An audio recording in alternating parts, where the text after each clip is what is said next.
Hi YouTube family. Today I was going to share just a little quick recipe with you. This is for homemade hot dog chili, or as some people in certain areas calls it hot dog sauce or just sauce. And the recipe I'm going to be sharing with you today is in my cookbook that I made for all of my kids. And it is a recipe that's been handed down. I want to show it to you. Hope you can read that.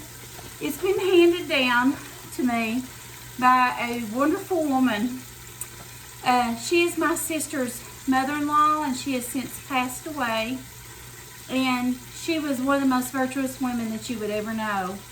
And her name is Reta Short. And I know that her family won't mind me sharing this recipe with you all. But she made this recipe for homemade hot dog chili, or sauce as some of you call it, for our local Little League organization during the summer months when they would play at a field close to her home. Her sons played, and she took it upon herself to make the hot dog chili, and it is honestly the best hot dog chili that I've ever eaten in my life. And I want to share that recipe with you today. It's very simple to do. It doesn't take very long at all. The first thing you're going to do, and I'm cutting mine in half, and I tweak mine a little bit, but the first thing you're going to do is you're going to brown 2 pounds of ground beef or ground round. I like to get mine about 85 to 90% lean if you can. You don't want it too dry, but this is not going to be a real soupy chili.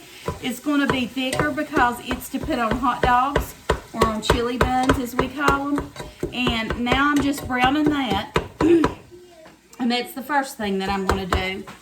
But the recipe calls for 2 pounds of ground beef, and you're going to brown that and then drain the grease from it. You're going to then add 1 package of Chilo mix and 1 package of Lipton onion soup mix, and stir that in well. And then you'll add 1 quart of tomato juice. After you do that, you literally bring it up to almost a boil, and then you turn it down low and let it simmer for 1 hour.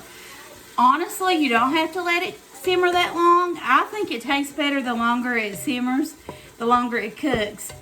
And it definitely has that special ingredient in it that I always try to add to my recipes. And I know that Reta Short definitely had the ingredient of love in this recipe, because you surely could taste it in every bite. She is a wonderful woman. I miss her so much. She was known for so many things in our community, but she was an awesome individual, and I just wanted to pay homage to her if I could do that. And I hope you'll try out this recipe. I'll take you along as I make it, but that's basically the recipe. I'll show you what it looks like at the end. And I hope you'll make this. It's really great for any time, but especially around Memorial Day or 4th of July holidays, or Labor Day, cookouts. But it honestly, it just takes me back to those days of when we went to her home for cookouts, because my sister was her daughter-in-law, but she would invite my husband and I and our family, because we were all just family. That's the way people are in Appalachia, and maybe in a lot of places, but definitely here in the South. Communities are tight-knit. People are like family. Friends are like family, and family are like friends. And there's a saying, I always treat company like family and family like company. And if you do that, you can't go wrong. And I really believe that's true. So I hope you'll try this recipe out. I'll show you what it looks like when I get it put together. That's basically the whole recipe. I will share the recipe in my description box. I hope you'll make it. Give it a thumbs up if you like this recipe. Let me know what you think of it. If you haven't subscribed already, I strongly encourage you to. I hope that you enjoy these videos as much as I enjoy making them. It's really just a blessing to me to be able to do this and to share with my kids, and one day my grandchildren, and maybe even my great-grandchildren.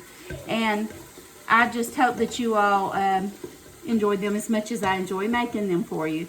So hit that subscribe button, turn on those bell notifications, and God bless you very much, and we'll see you soon. Bye.